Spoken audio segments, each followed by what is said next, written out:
So the passage that we're looking at today, I was reading about it and someone said there's almost a nearly irresistible urge to soften what Jesus says in this passage.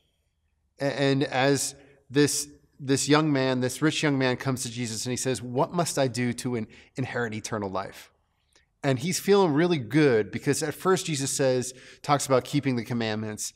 And he says, "I have done that since I was a little child."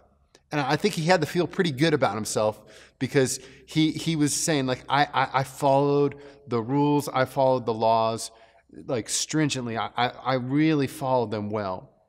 And Jesus says something to him that, like, rattles him. Jesus says, "Take all your possessions and sell them and give that money to the poor." He walked away sad because he had many possessions. And it's kind of this mystifying moment because all the people who are with Jesus, they see money and all the things that this young man had as blessings from God. And so they say, how can it be that anyone, if rich people can't enter into heaven, how can it be that anyone can enter into heaven? And Jesus says, what is impossible for man is possible for God. And so we're reminded about a lot of things in this passage.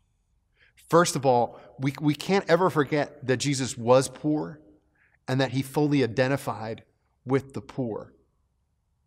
Mother Teresa often said that we should look to see Jesus in the distressing disguise of the poor. And just to think about that Jesus was poor, that we can see Jesus in poor people, that if we would allow ourselves to encounter them and to see Jesus in them. There's a story that someone witnessed Mother Teresa picking up a dying person in the slums on the streets that was literally covered in, like they were being eaten by worms.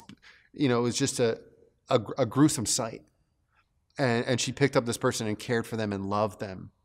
And the person said to her, who witnessed this, you couldn't pay me enough money. You couldn't pay me $1 million to do what you do. And Mother Teresa said, nor could you pay me. Because she saw in that person Jesus. And the encounter there was priceless to her. Do we allow ourselves to see Jesus in the poor?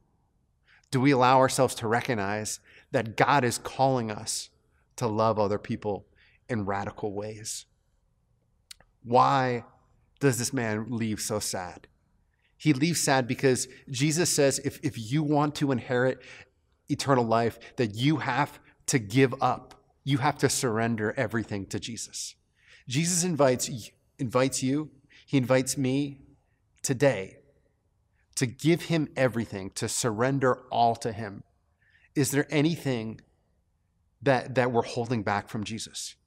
And if there is, to give it to him today, because true happiness, true joy is only found in Jesus Christ.